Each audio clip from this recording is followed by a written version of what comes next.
आशा करता हूँ आप सब बहुत अच्छे होंगे। मेरा नाम है सिद्धांत अग्निहोत्री। स्टडी ग्लोस पे आपका बहुत बहुत स्वागत है। ये सिनेगॉग है, ठीक है, मणिपुर में। और ये भारत के ज्यूज़ हैं, यहूदी हैं। भारत में भी यहूदी रहते हैं। एक टाइम पे यहाँ पे 1 लाख से ज़्यादा रहते थे। तो आज हम एक तो धर्म की बात करेंगे कि आखिरकार इजराइल शब्द कहाँ से आया, ये इजराइल कहाँ से आया, इब्राहिमिक रिलीजन क्या है, कौन है इब्राहिम, इसहाक, इस्माइल, इस्लाम, क्रिश्चियनिटी, सबके बारे में, जेकब के बारे में बात करेंगे। तो आपको युद्ध के बारे में अच्छे समझ में आएगा। और भारत में जो ज्यूज है, तो पहले तो हम ये देखेंगे कि भारत में यहूदी हैं और यहूदी इस समय भारतीय यहूदी लड़ रहे हैं इजराइल में। चलिए शुरू करते हैं। तो एनएलपी का जो हमारा शानदार कोर्स है, आपकी ब्रेन की रिवायरिंग हम करेंगे। ये कल इसकी लास्ट डेट है, रात 12 बजे हम इस बैच को बंद कर देंगे फाइनली।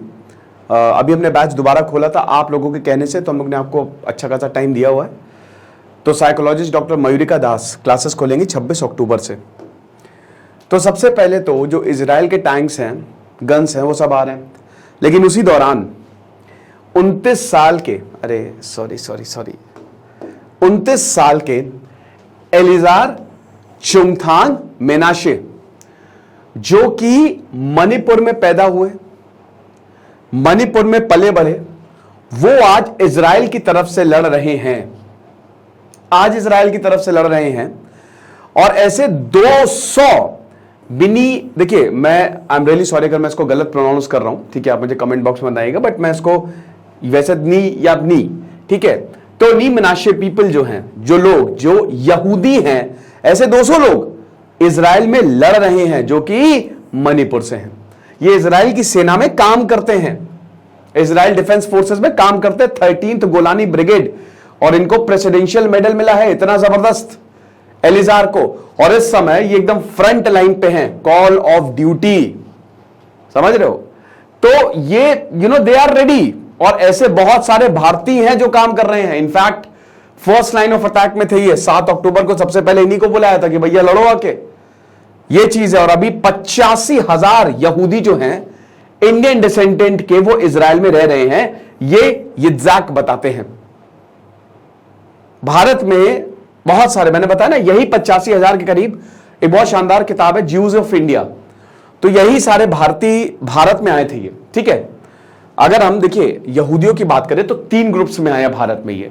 एक है बेनी इजराइल, दूसरा है कोचिनीस, और तीसरा है बगदादीस। तो ये 3 डिस्टिंक्ट ग्रुप के यहूदी जो हैं वो भारत में आए थे, ठीक है। लेकिन सबसे बड़ी बात यह है कि देखिए, अगर आप इनको देखो, कोचीन को देखो या बेनी इजराइल, बगदादीस, ये सब आपके वेस्टर्न कोस्ट पे आए। तो ये नॉर्थ ईस्टर्न में कहां चले गए भाई? जो नी मनाशे हैं, जो ये कम्युनिटी है, ये मणिपुर में जाके, मणिपुर और मिजोरम में जाके सेटल हुई। तो नॉर्थ ईस्ट में कहां से? तो जो बेनी इजराइल यूज है, देवर, मैंने क्या बताया कि ये ज्यादातर कोंकण में सेटल्ड थे, मुंबई में सेटल्ड थे, जो वेस्टर्न कोस्ट है वहां पे आई है। लेकिन ये वाला जो ग्रुप है पर्टिकुलर, ये आपको मणिपुर और मिजोरम में मिलेगा। अब तो काफी कम रह गए हैं ये। मैंने क्या बताया कि देखिए 1950 में और 1980 में, ये 2 ईयर बड़े इंपॉर्टेंट थे। जब 1950 में इजराइल ने ये बोला कि ऐसा है, आ जाओ, मैं सोच रहा हूं किसी दिन आपको 2 घंटे का पूरा, 2-2.5 घंटे का पूरा इजराइल का इश्यू समझाऊं, ठीक है। आखिरकार पूरा शुरुआत से लेकर प्रॉपर, मतलब पूरी हिस्ट्री जो आज से की 5000 साल पहले की रही है, इब्राहिम के इतिहास, सब कुछ। तो 1950 में एक तो इजराइल ने यह बोला कि भैया ऐसा है, अब सबके सब सिटीजन्स है, मतलब कहीं पे भी है यहूदी, सिटीजनशिप लेके वो इजराइल में आ जाए। तो भारत के 85,000 यहूदी जो हैं वो इजराइल में गए। जो बेनी इजराइलीज है वो भारत में लगभग 2500 साल पहले आए थे, और ये तकरीबन 75,000 के करीब थे। और अगर ये भारत में रहते, मैं जैसे पारसीज है ना भारत में, मैंने क्या बताया कि यहूदी बड़े टैलेंटेड है भाई, पूरी दुनिया का पैसा ये कंट्रोल करते हैं। तो ये भारत में भी बहुत बहुत बहुत बड़ी चीज करती है। लेकिन ज्यादातर इजराइल चले गए। 4,000 अभी सिर्फ और सिर्फ भारत में है, या बाकी 70,000 के करीब जो है वो इस समय इजराइल में है। क्योंकि इजराइल ने ये आह्वान दिया ना कि दुनिया में सारे ज्यूज वो इजराइल में आके रहे, ये बहुत ज्यादा जरूरी है, ठीक है ना। कोचीन ज्यूज वो आज से 1700 साल पहले आए, यानी कि बेनी इजराइल के 900 साल बाद। तो ये मेजोरिका से आए थे, जो कि स्पेन में पड़ता है, ठीक है। और ये कोचीन के पास आके सेटल हुए। अब उसके बाद बगदादी ज्यूज आए, ये लगभग 300 साल पहले है, ठीक है। और again Baghdad, Basra, Aleppo, Yemen से भी माइग्रेंट्स इनको ज्वाइन किया। अब जितने भी ज्यूज आए ये वेस्टर्न कोस्ट ऑफ इंडिया से आए। तो वही बात है कि भाई फिर क्यों, बहुत देखिए जो बेनी मेनाशे की बात करें, देखिए इनको एग्जाइल किया गया। अब हम थोड़ा सा इजराइल की हिस्ट्री को जानते हैं। जब किंगडम ऑफ इजराइल हारा और असीरियंस ने इन पे कब्जा किया, तो ये सेंट्रल एशिया से चलते चलते चलते चाइना क्रॉस करके यहां पे सेटल हुए। यानी कि एक तरीके से बेनी मेनाशे सबसे पुराने यहूदी हैं जो भारत में रह रहे हैं, या आईआईटी दिल्ली के प्रोफेसर बताते हैं। और देखिए 10 लॉस्ट ट्राइब्स ऑफ इजराइल, ये बताते हैं कि भैया हम तो जो 10 लॉस्ट ट्राइब्स है ना इजराइल की, हम उनमें से आते हैं और हमारे एंसेस्टर्स को असीरियंस ने भगा दिया था। मतलब ये चीज है। देखिए बेनी मतलब होता है चिल्ड्रन और मेनाशे मतलब होता है ग्रैंड चिल्ड्रन, ठीक है। तो we are basically the grandchild of Jacob. अब जेकब कौन है, चलो देखो होता क्या है, हुआ क्या था। इब्राहिमिक रिलीजन में कौन कौन आता है? सबसे पहले आता है यहूदी, ज्यूज, क्रिश्चियनिटी और इस्लाम। अब अगर आप इन तीनों को देखो तो इनके प्रॉफिट्स जो हैं वो हालांकि तीनों एक ही लाइन पे चलते हैं। कॉमन एंसेस्टर जो है वो इब्राहिम है। इस्लाम में इनको इब्राहिम बोला जाता है, खाली नाम बदल जाता है, सुलेमान हो जाता है, मतलब जो सोलोमोन है वो सुलेमान हो जाते हैं, ठीक है ना। डेविड, दाऊद हो जाते हैं। तो मैंने कई बार आपको बताया भी है। तो ये इब्राहिम हो जाते हैं, ठीक है, किसमें? इस्लाम में। और पैगंबर भी अलग अलग। देखिए अब जैसे अगर मैं सही हूं तो यहूदी 48 पैगंबर को मानता है, क्रिश्चियनिटी इस्लाम 65 को मानती है। तो अब थोड़ा सा चेक कर लीजिएगा। लेकिन प्रॉफिट मोहम्मद इस्लाम कहता है कि वो लास्ट पैगंबर थे, ठीक है। अब यहां पे क्या हुआ कि जो इब्राहिम है, इब्राहिम देखिए इससे पहले भी पैगंबर है, इब्राहिम से पहले भी है, लेकिन इब्राहिम का महत्व सबसे ज्यादा है। सीधा भगवान से, हजरत इब्राहिम सीधा भगवान से कनेक्शन था इनका, ठीक है। प्रॉफिट और मैसेंजर्स में अलग होता है। और देखिए क्या होता है कि भगवान आपको बातें बताता है एंजल के फॉर्म में। एक एंजल आएगा जिसको गैब्रियल क्रिश्चियनिटी है यहूदी में, और जिब्राइल जो है वो इस्लाम में बोलते हैं। प्रॉफिट मोहम्मद को भी जिब्राइल नाम के फरिश्ते ने बातें बताई थी, ठीक है, भगवान की बातें बताई थी जब उनको ज्ञान हुआ था एकदम से।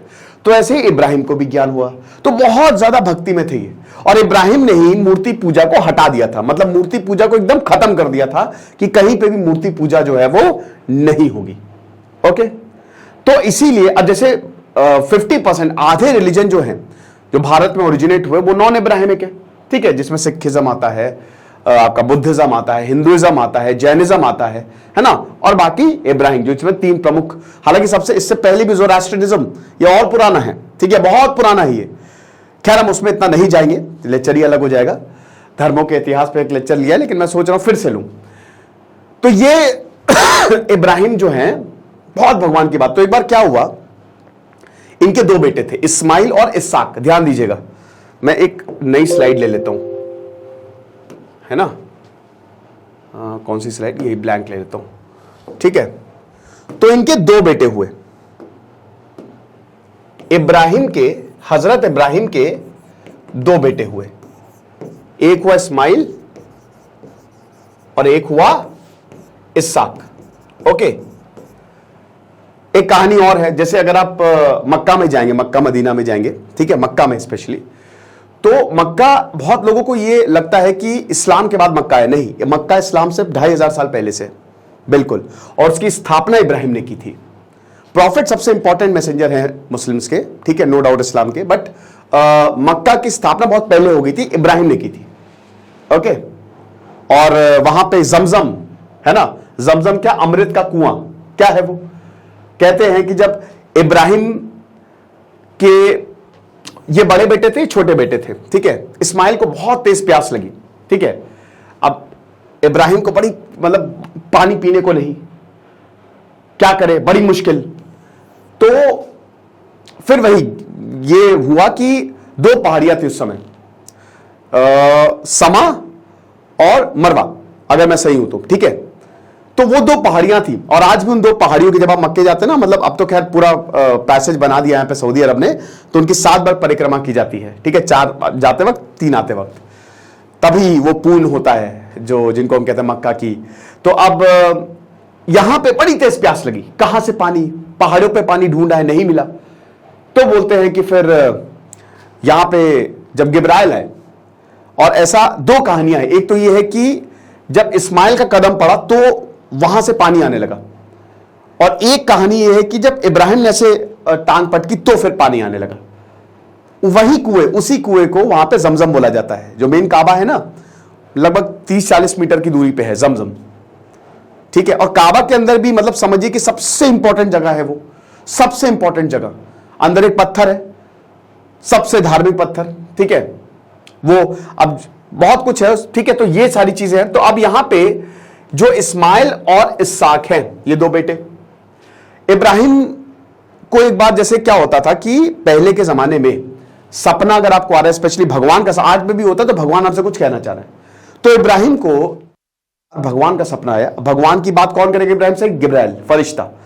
तो सपना यह आया कि तुम जो है अपने बेटे, देखिए इस्लाम में इस्माइल है और बाकी जगह इसहाक, क्रिश्चियनिटी और यहूदी में। हालांकि यहूदी कहते हैं ये कहानी जो है सिंबॉलिक ज्यादा है, अभी मैं आपको बताऊंगा। कहानी ये है कि तुम अपने बेटे को कुर्बान कर दो। भगवान परीक्षा ले रहे थे, क्योंकि भगवान की बातें वो बिल्कुल नहीं टाल सकते थे। तो कहते हैं ना, भगवान अपने भक्त की परीक्षा लेता है कि देखते हैं हमसे कितना प्यार करता है। तो सबसे प्रिय चीज, खैर उन्होंने अपने बेटे को नहीं बोला, लेकिन बोला कि तुम सबसे ज्यादा जिससे प्यार करते हो उसको कुर्बान कर दो। तो इब्राहिम अपने बच्चे से सबसे ज्यादा प्यार करते थे, ठीक है। तो अब यहां पे जैसे ही देखिए, मैंने क्या बताया कि इस्लाम में ना कहानी थोड़ी सी बदलती है ना, और यहूदी और क्रिश्चियनिटी में कहानी बदलती है। तो हम अभी तीनों वर्जन्स तो नहीं देखेंगे, लेकिन क्योंकि फिर लेक्चर बहुत लंबा हो जाएगा और हम उसी में उलझ जाएंगे। लेकिन हम मूल मुद्दा यह है कि इब्राहिम सबसे प्रिय चीज, उनके बच्चे थे। अब वहां इस्माइल है इस्लाम में, इसहाक है जो है वो क्रिश्चियनिटी में। तो बेसिकली अपने बच्चे को कुर्बान करो, यह इब्राहिम को मन में आया। तो जैसे ही इब्राहिम कुर्बानी देने जा रहे थे, वैसे ही भगवान ने रोक लिया कि नहीं नहीं, हम तुम्हारी परीक्षा ले रहे थे, ठीक है। यह चीज है इस्लाम में है कि इस्माइल को कुर्बान करने जाते, बट और इस्माइल भी रेडी हो गए, हंसी खुशी राजी हो गए, क्योंकि भगवान का संदेश था, मतलब एंजल का संदेश था, अल्लाह का संदेश था। तो खुशी हो गए, खुश। लेकिन उस समय तलवार नहीं कटी या एंड टाइम पे रोक दिया गया, तो ये था। तो वहां से ही जो हम कहते हैं ना बकरीद, फिर उसके बाद बेटे को ना कुर्बानी करके वो मतलब उन्होंने बकरे की कुर्बानी दी। लेकिन अब वही है ना कि जैसे उस समय की बात है, लेकिन आज भाई अपने सबसे प्रिय चीज की कुर्बानी दो ना। मेन तो मुद्दा ये है, आईफोन की कुर्बानी दे दो या जो भी सबसे ज्यादा तुमको प्रिय है। बट एनीवे, तो बकरीद उसी सेंस में मनाई जाती है। ओके, अब क्या हुआ कि इसहाक के जो बेटे थे वो थे जेकब, और ध्यान दीजिएगा यही जेकब, इनका दूसरा नाम था इजराइल, ठीक है। अच्छा, यहूदी मानते हैं, यहूदी की जो फिलॉसफी है वो काफी ज्यादा, अगर आप देखो ना तो खुलेपन को, यानी कि कैपिटलिज्म को, मतलब इसीलिए उनके पास पूरा पैसा भी है। तो यहां पे यहूदी बोलते हैं सिंबॉलिक है, मतलब ये एक्चुअल में ऐसा नहीं हुआ था। जैसे ये आपको बताने के लिए कि धर्म के रास्ते पे उसको कुर्बान कर दो, बेसिकली ये था, ठीक है। तो ये चीज है। तो अब यहां पे जेकब का नाम पड़ा इजराइल, दूसरा नाम था, और जेकब के 12 बच्चे हुए, और यही 12 बच्चों ने बाद में 12 ट्राइब्स बनाई, और यही 12 ट्राइब्स में से एक थे याहवे, सॉरी याहवे कह रहा हूं, मतलब हाँ याहवे तो सही है, बिल्कुल ठीक है, यानी कि जुड़ा, और यही से जुडाइज्म आया है। आप समझे, यही से ज्यूज आया, इन्हीं के ही फॉलोअर्स ज्यूज, यहूदी। यानी कि इब्राहिम के बेटे कौन? इस्माइल और इसहाक के बेटे जेकब, जिनका नाम इजराइल था। इनके 12 बेटों ने, 12 बच्चों ने ट्राइब्स बनाई, और उन्हीं में से सबसे इंपॉर्टेंट ट्राइब जो बनी जुडाइज्म। तोरा की पूजा करते हैं ना भाई, ओल्ड टेस्टामेंट में लगभग 25 किताबें हैं। शुरुआत की 5 किताबों को तोरा बोला जाता है, जो कि किसने लिखी है? मूसा ने, मोजेस। बहुत important. Gods and Kings, exodus दूसरी किताब, ओहो हो शानदार, मैंने तो पढ़ी है। उसमें मूसा की कहानी बताई है, जबरदस्त, आपकी आंखों में आंसू आ जाएंगे। मोजेस की कहानी मतलब गजब, कि किस तरीके से उन्होंने यहूदियों को बचाया। तो इसीलिए अब यहां पे जो जेकब का, किंग जेकब का जिक्र आ रहा है, ये यही पे रेफरेंस है कि ये लोग they were basically the grandchildren of Jacob. Okay, चलो आगे बढ़ते हैं। अब जैसा कि हमने बताया कि 1950 में जब इजराइल की पार्लियामेंट ने ये लॉ पास किया, लॉ ऑफ रिटर्न, कि कहीं पे भी तुम रह रहे हो, कहीं पे भी, एनीवेयर यू आर लिविंग, अगर आप नॉन इजरायली जीव हो तो आप हमारे सिटीजन बन जाओ। तब से जो 1 लाख के करीब भारत में यहूदी रहते थे, वो वापस इजराइल गए, यहूदी बन गए। ठीक है, वहां पे उन्होंने नागरिकता ले ली। और अगर एलिजार की बात करें तो वो मणिपुर से 2010 में गए। कभी भी जा सकते थे आप, ऐसा जरूरी नहीं है, कभी भी जा सकते थे। तो बहुत सारे यहूदी गए, ठीक है, और नॉर्थ ईस्ट से गए, मणिपुर से गए, कुछ नहीं भी गए, लेकिन ऐसी पॉपुलेशन जो है वो बहुत ज्यादा कम है। ठीक है, तो 85,000 के करीब यहूदी थे, इंडियन डिसेंडेंट्स, और इनकी जो पॉपुलेशन है वो उस समय हर जगह फैली थी, और आज इजराइल में इनकी पॉपुलेशन हर जगह फैली हुई है। ओके, अभी की बात करें तो 10,000 के करीब जो है वो ज्यूज रहते हैं, और ज्यादातर इसलिए यहां पे हैं, बेनी मेनाशे के 5,000 के करीब हैं। अब इन्होंने जाना कभी जरूरी नहीं समझा, क्योंकि भाई देखो, भारत में इनको हर जगह परसिक्यूट किया जा रहा था, लेकिन भारत एक ऐसी जगह थी जहां पे इनको बहुत प्यार मिला। आज भी दिल्ली में एक जगह है, मैं नाम भूल गया, वहां पे सिनेगॉग है, और बढ़िया है। भारत तो एक ऐसी जगह है जहां पे धर्मों को तो इज्जत प्यार मिलता है, तो यहां पे इनको बहुत प्यार मिला, यहां पे इनको कोई परसिक्यूट नहीं किया, तो इसीलिए फाइनेंसेस इनके यहां पे है और लोग यहां पे रह रहे हैं, बढ़िया तरीके से रह रहे हैं।